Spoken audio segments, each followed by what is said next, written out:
शाजापुर जिले में आज उस समय हंगामे जैसे हालात बन गए जब सीएम राइज शांतिवन स्कूल की बस सेवा के खिलाफ अभिभावक और बच्चे सड़क पर उतर आए। आरोप है कि स्कूल बस संचालक और प्रबंधन की लापरवाही के कारण बच्चों को न तो समय पर बस मिलती है और कई बार तो न उन्हें बस में बैठाने से ही मना कर दिया जाता है। परिजनों का कहना है कि बच्चे सुबह घंटों बस का इंतजार करते हैं, लेकिन बस आने पर भी चालक और परिचालक उन्हें बैठाने से इनकार कर देते हैं, जिससे उनकी पढ़ाई प्रभावित हो रही है। गुस्सा उस समय और बढ़ गया जब एक दिन पहले एक बस चालक ने एक स्कूली बच्चे को बस में बिठाने के बाद बीच रास्ते में उतार दिया। इस घटना के बाद अभिभावकों का आक्रोश सड़क पर फूट पड़ा। आज अभिभावकों और बच्चों ने बेरछा रोड पर चक्का जाम कर दिया, जिससे सड़क पर वाहनों की लंबी कतारें लग गई और आम लोगों को भारी परेशानियों का सामना करना पड़ा। प्रदर्शनकारियों ने स्कूल प्रबंधन पर गंभीर लापरवाही के आरोप लगाते हुए मांग की है कि बस व्यवस्था को तुरंत सुधारा जाए और बच्चों की सुरक्षा सुनिश्चित की जाए। मौके पर पहुंची एसडीएम ने अभिभावकों को समझाइश देकर शांत कराया और समाधान का आश्वासन दिया, जिसके बाद चक्का जाम समाप्त किया गया। वहीं जिला शिक्षा अधिकारी का कहना है कि बसों की संख्या पर्याप्त है, लेकिन रिजर्व प्राइवेट से छात्र छात्राएं बस नहीं पकड़ते हैं, जिससे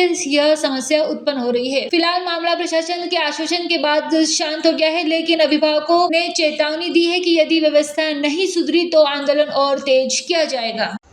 बसों की समस्या तो विशेष कुछ नहीं है। जो छात्र संख्या है उस छात्र संख्या के मान से बस की संख्या वैसे कम है, लेकिन उसकी पूर्ति के लिए हमने बसों के फेरे बढ़ाए हैं। जो समस्या जो मुख्य रूप से आ रही है वो सिर्फ मिसअंडरस्टैंडिंग हो रही है पालकों के बीच में। जहां हमने पॉइंट निर्धारित किए हैं, पालक उस पॉइंट पे से दूसरे पॉइंट पे बच्चे को शिफ्ट कर देते हैं और उस पॉइंट के ऊपर भीड़ हो जाती है। फिर वहाँ से फिर ये सारी चीज़ें आती है कि साहब यहाँ बच्चे ज़्यादा हो गए और बस नहीं आ रही है। सर तो कल की जो घटना है उसके बाद भी कुछ बसें बढ़ाई गई है। उसके बाद में हमने 3 बसें और बढ़ा दी हैं और इसके बाद में बसों का हमने डबल फेरे भी लगवा रहे हैं। तो कुल मिलाकर बस की ज़्यादा समस्या नहीं है, समस्या मिसमैनेजमेंट वाली है। वो आज बैठ के आज हमने वो सारी चीज़ें एक बार और यहाँ के प्राचार्य को अवगत करा दिया है। पूरी सूची मैंने अब उनसे बोला कि जितने बच्चे आपके दर्ज हैं उनके मेरे को बच्चेवार सूची बनाइए, जिसमें उसका पता लिखा हो कि उसका पता क्या है, और उसके आधार पर पुनः हम लोग जो है अपना एक रूट बनाकर इस समस्या का निराकरण करेंगे। सर कल कुछ बच्चों ने आरोप भी लगाया था कि उन्हें बीच रास्ते में छोड़ के चले गए। नहीं, वैसे तो मैं इसलिए आज यहीं उपस्थित ही हूँ इस स्कूल में, लेकिन ऐसा कोई भी शिकायत मुझे अभी नहीं मिली है। मैंने उन पालकों को बुलवाया है जो इस प्रकार की बात कर रहे हैं, उन पालकों को बुलवाया और इसके बाद अभी मैंने 4 बजे जो बस के समस्त ड्राइवर्स हैं, उनके मालिक हैं, उनकी भी एक मीटिंग बुलाई है।